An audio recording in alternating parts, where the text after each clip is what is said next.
Rebranding Vivo V25 5G dengan harga lebih murah tapi fiturnya lebih mewah. Apa bener ini calon-calon flagship murah?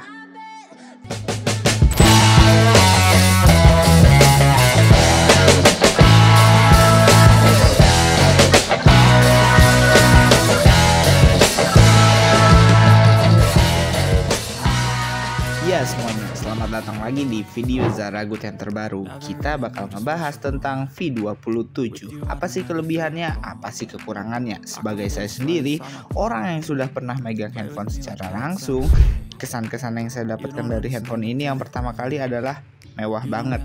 Pernah nggak sih kalian pegang HP tipis yang layarnya AMOLED, terus ada curve-nya, itu enak banget dan nyaman banget. Saya pertama itu pas buka dusnya, saya pegang-pegang nih handphone, kok kayak tipis banget gitu. Itu sebenarnya atau perasaan saya aja ya?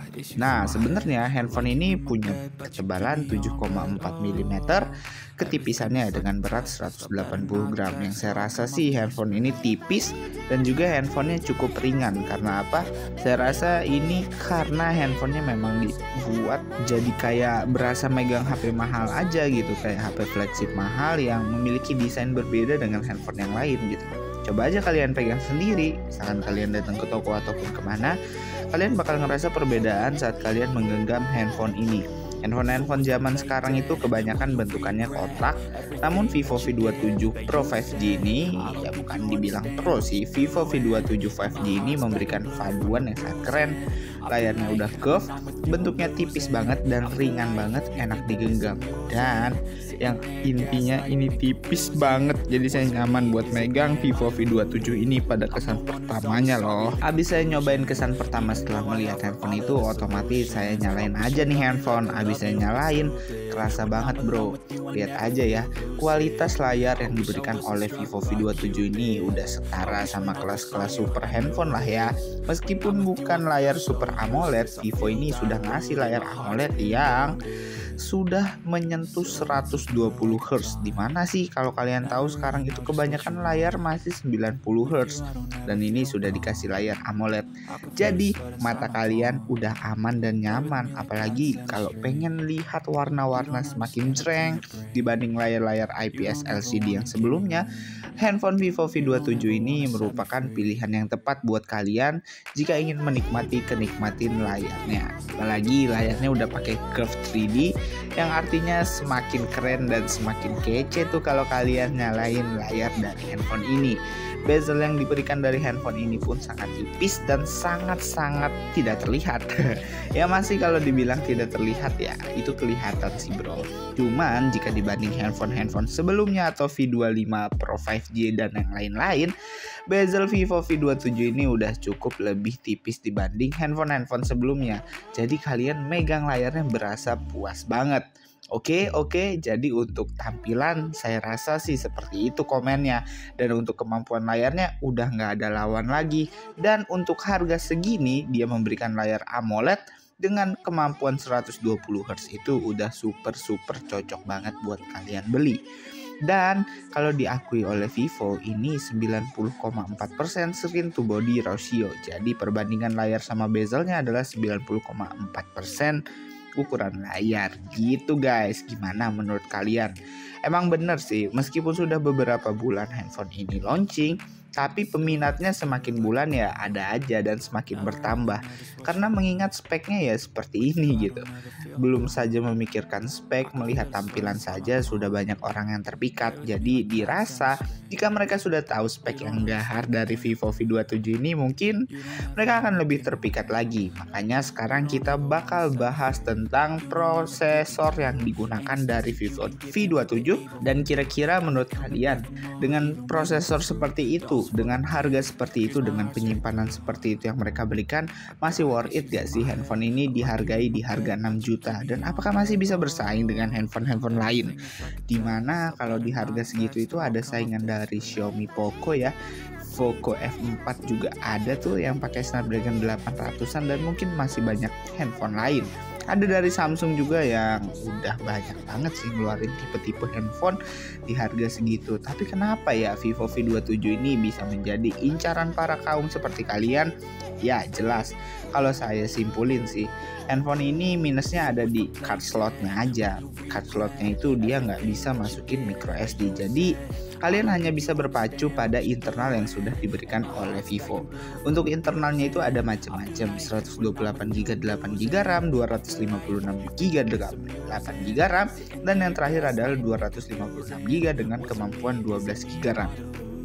Ini yang diluncurkan di tipe internasional, jadi ada banyak banget macam-macamnya. Kalian nggak perlu risau dan bingung sih mau ngambil yang mana. Tapi kalau kalian udah biasa sama handphone sekarang yang 256GB, mungkin kalian butuh space lebih lah ya untuk menambah memorinya jadi 5512, or maybe kalian tambah 32GB atau 128GB di micro SD.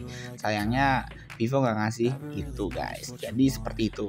Tapi kalau kalian yang udah biasa sama handphone 128GB, buat nambah ke 256GB ini udah kerasa plus-plus dan puas banget sih buat kalian, karena ini kemampuannya 2 kali lipat dari handphone kalian yang pakai sekarang gitu. Nah, abis ngomongin memorinya, kita bakal bahas tentang platformnya. Untuk OS dari Vivo V27 ini, alhamdulillah Vivo sudah masih ngasih yang terbaru ya. Semua handphone juga gitu ya.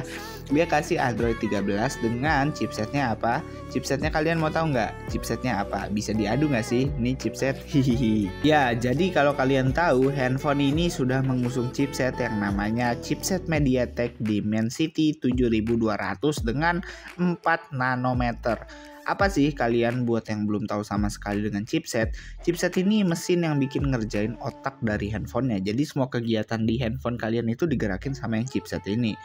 Chipset MediaTek Dimensity ini cenderung lebih dingin dibanding pendahulunya yaitu Helio G. Jadi series MediaTek ini cukup lebih adem sih buat kalian gunain, dan yang pastinya jauh lebih kenceng dibanding Helio. Nah, tentunya kalian harus tahu juga ya, jika MediaTek Dimensity 7200 ini disandingkan dengan chipset Snapdragon, menurut kalian kenceng yang mana ya? Ya, kita harus tentuin juga kalau MediaTek 7200 ini ternyata mempunyai performa yang hampir setara dengan chipset Qualcomm Snapdragon 865. Kalau kalian tahu, Snapdragon 865 ini udah masuk kelas chipset kenceng ya. Jadi kalian nggak perlu tuh, saya pengennya handphone yang punya Snapdragon aja bang. Cuman kalau MediaTek males banget sih bang. Gitu. Setara dengan Snapdragon 865, dipakai gaming gasken, dipakai juga buat multitasking ya gasken juga. Cuman yang perlu kalian khawatirkan ya, mungkin pengguna Snapdragon itu punya kelebihan kalau dia bisa akses namanya aplikasi Google Kamera dibanding MediaTek. Snapdragon itu bisa akses Google Kamera, MediaTek itu nggak bisa. Tapi tenang aja, kalian juga harus perlu tahu kemampuan kamera dari Vivo ini nggak kalah jauh doh dibanding Samsung, Apple, dan lain-lain. Karena Vivo V27 ini sudah pakai kamera dengan bukaan 50 megapiksel dengan lensa wide-nya. Dia udah pakai lensa wide, dia udah punya PDAF, dan dia juga punya fitur OIS pada videonya. Lalu ada fitur ring LED LED flash panorama. Kalau kalian lihat, itu kan udah beberapa kali saya tampilkan di gambar kalau ada buletan yang ada di samping kameranya. Itu katanya ring light-nya sih yang bisa diandalkan Vivo buat pemotretan, karena warna-warnanya bisa berubah sendiri. Itu unik banget gak sih menurut kalian? Ya, kita sebenarnya sebagai kaum yang gak suka foto, khususnya saya sendiri, saya sih bodo amat ya. Yang penting dari chipset dan harga dan bentuk handphonenya cukup keren. Tapi kalau buat kalian mesti peduliin juga, karena ini bisa menjadi fitur plus buat kalian dibanding milih handphone yang memiliki harga yang sama. Buat kalian pecinta fotografi, handphone ini udah cukup banget, karena yang fantastis adalah kamera belakang dan kamera depannya udah sama-sama 50 megapiksel. Dan yang lebih bikin saya amazed lagi, perekaman video di kamera depan dan video kamera belakangnya udah bisa 4K, dan 4K-nya bisa 60 fps. Mantap gak tuh? Biasanya sih kalau handphone itu bisa 4K tapi cuma di 30 fps. Makanya sih direkomendasi buat stay di 1080 dengan kemampuan 60 fps. Tapi ini gokil sih, bisa 4K 60 fps. Itu gokil banget sih menurut gua gitu. Nah, kelebihan lain dari handphone ini, dia jadi ya sama sih seperti handphone kebanyakan sekarang, dia gak punya jack 3,5 mm. Artinya kalian gak bisa tuh colok kabel headset ke dalam handphone ini lagi.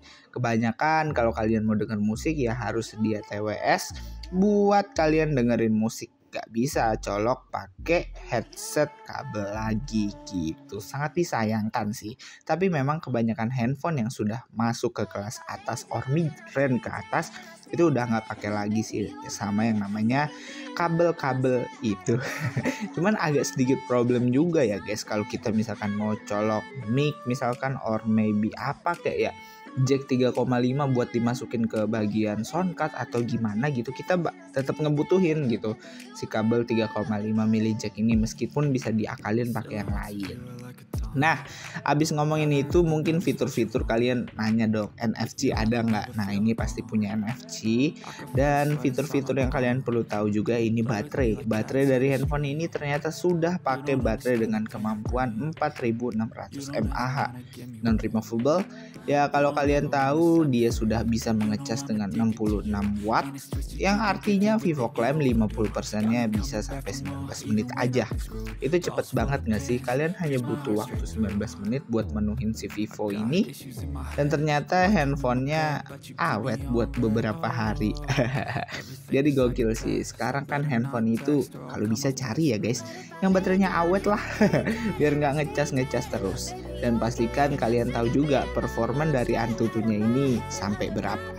Kalau Antutunya bisa diputer sampai di V9 yaitu 613.000, Geekbench-nya 2400 di versi 5 dan GFX Bench 30 fps. Nah gitu sih kalau dari saya, mungkin itu aja kesimpulannya. Handphone ini worth it aja sih buat kalian beli kalau budget kalian ya segitu. Untuk jawara di harga segitu mungkin masih kita bisa bilang Vivo V27 ini ada di atasnya. Jadi jangan risau aja kalau Vivo V27 ini menjadi incaran banyak orang dan mungkin bisa dipakai beberapa tahun ke depan karena dia sudah support 5G. Itu guys kesimpulan dari Mimin Zaragut. Jangan lupa kalau kalian kasih lah tombol like dan juga tombol subscribe-nya dipencet. Terima kasih.